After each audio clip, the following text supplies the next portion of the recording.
Vous allez découvrir l'animation de l'image depuis les grottes de Lascaux, le dessin animé, la projection de lanterne magique, l'invention de la photo, l'invention du cinéma. Tout ça, ce sont des inventions françaises. Nous en sommes fiers. Et au musée du cinéma, nous sommes contents de vous expliquer comment ça marche.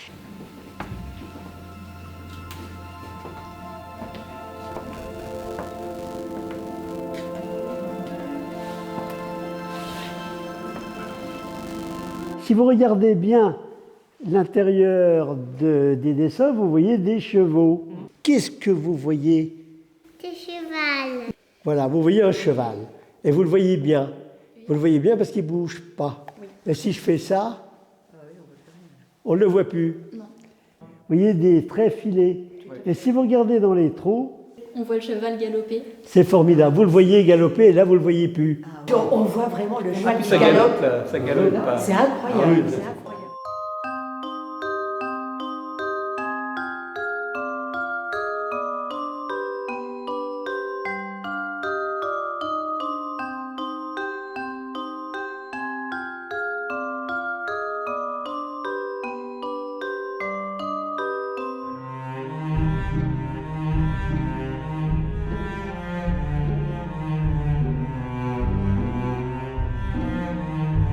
Je voudrais bien savoir depuis quand ça existe les ombres chinoises. Ça a été inventé vers quelle année?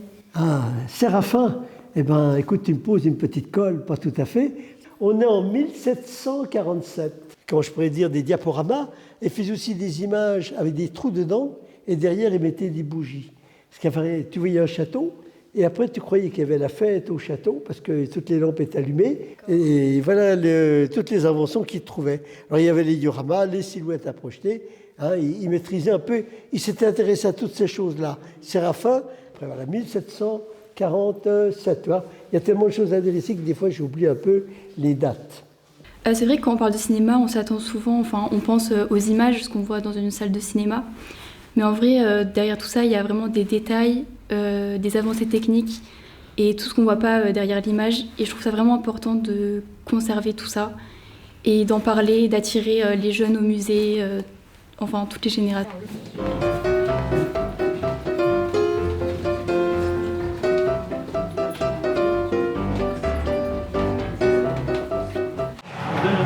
C'est le moteur.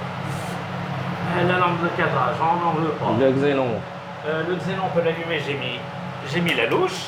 Ouais. Alors aujourd'hui, donc, le film que nous vous présentons, c'est donc Salut la puce, qui a été réalisé par un certain monsieur Richard Baluzzi, né en 1926. Il était réalisateur, scénariste et écrivain. Son titre de gloire est qu'on lui doit l'idée originale de la création de la série des gendarmes de Saint-Tropez, avec bien entendu Louis de Funès. C'est tout? Jeannot m'a rien donné, mais sa mère elle me paiera la leçon ce soir. Au comptoir de son bistrot, bien sûr. On a une petite salle, effectivement, de 50 places, avec une cabine de projection équipée avec film traditionnel, la pellicule en question. Madame Petit-Didier, d'origine de Saint-Nicolas-de-Port, qui était réalisatrice de films. Donc elle a été installée à Paris, elle a réalisé X films.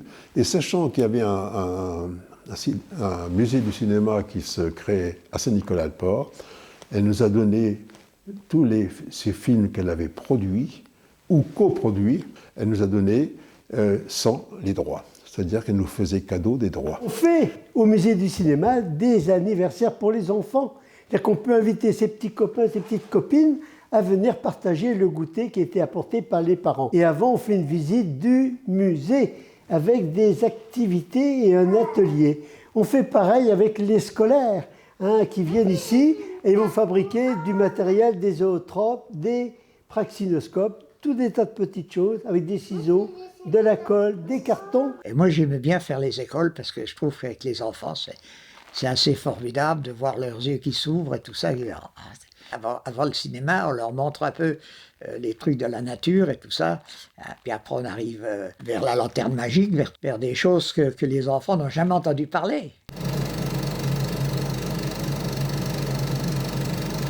Quand je faisais une visite, c'était pas une visite où j'avais appris ma leçon, que je récitais.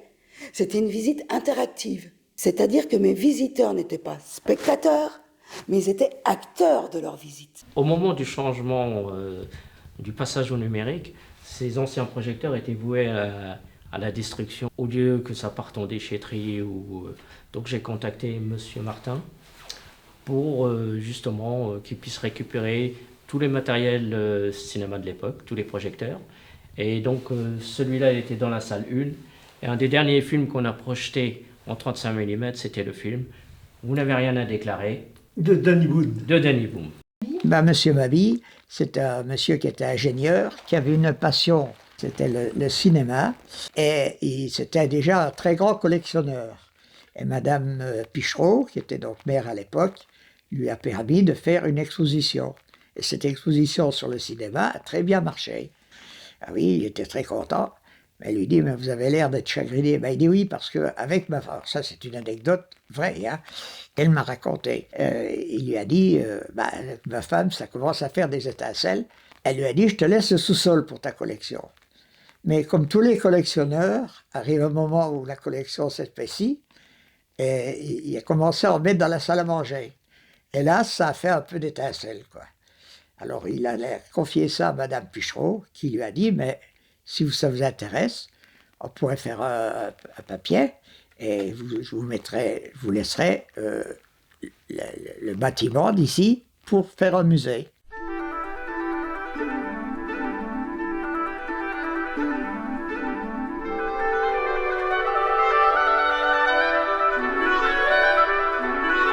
C'est là où nous stockons tous les films qu'on nous donne ou qu'on met à notre disposition. Tous ces films arrivent dans des boîtes de 600 mètres. Ces boîtes sont installées et posées à l'intérieur de cartons.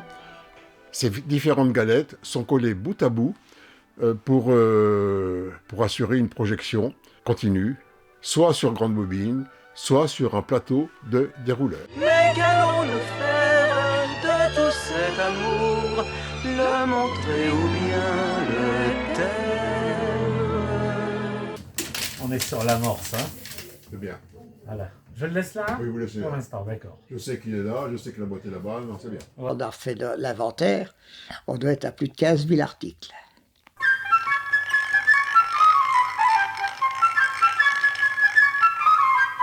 Un jour, nous avons eu la visite du président de l'UNICA, l'Union internationale du cinéma, qui est en Suisse.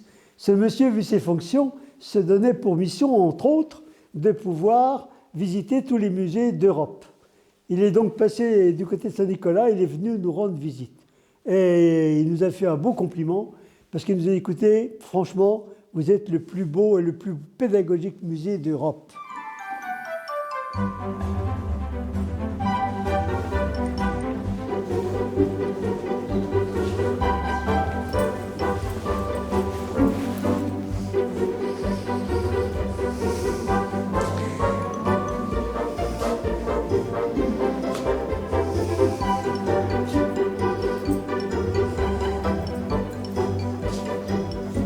Vue du Arbeitszimmer von Le Gras.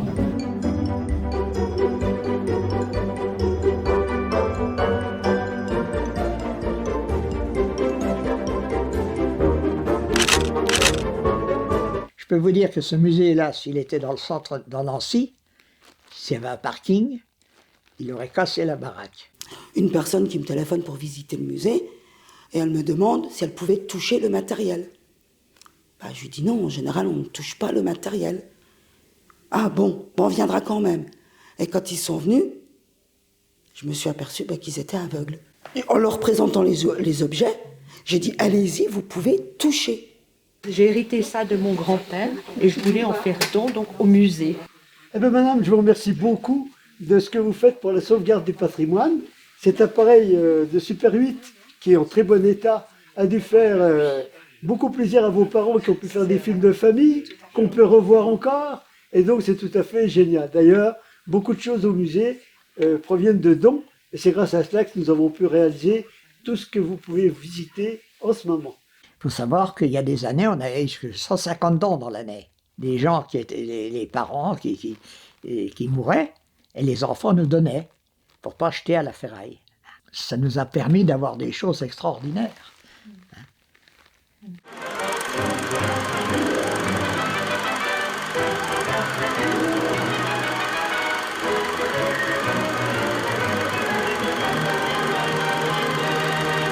Maintenant, se pose la question pour nous de pouvoir avoir une plus grande fréquentation, d'être mieux connus.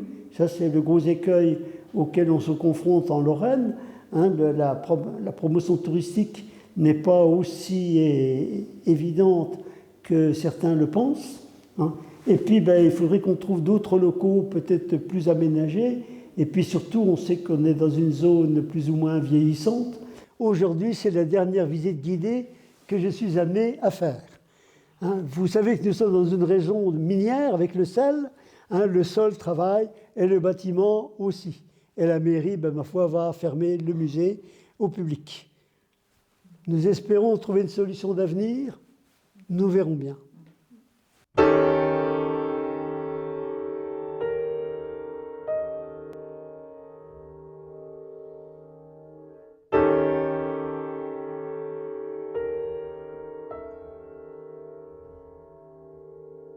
Notre grand désespoir, parce qu'on ne voudrait pas que toute la collection et tout ce que l'on pouvait montrer depuis A à Z, depuis le début jusqu'à la fin, jusqu'au stade actuel de l'image, projetée au cinéma, puisse s'arrêter.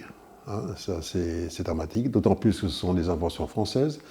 C'est notre patrimoine culturel, en somme. C'est quelque chose qui appartient à la France. Alors on peut rêver. Nous-mêmes, on peut se faire des illusions sur ce qu'on a fait. C'est un peu comme si notre musée, c'était qu'une vullière de chevaux. Mais ma foi, les acheteurs de Rolls n'aient pas les moyens de se la payer. C'est un peu ça qui me fait peur. On a peut-être fait trop gros.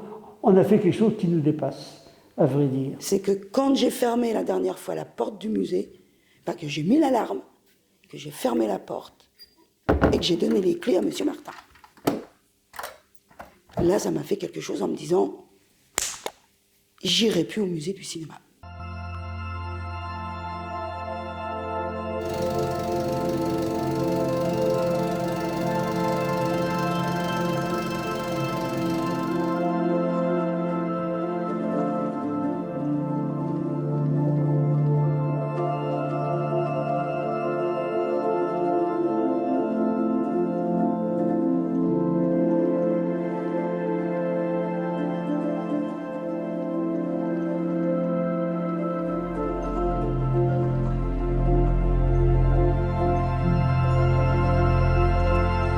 Je me demande ce que va devenir tout ce matériel, toute cette chose. C'est magnifique, quoi. Le début de la photographie, du cinéma. Je me demande ce que ça va devenir.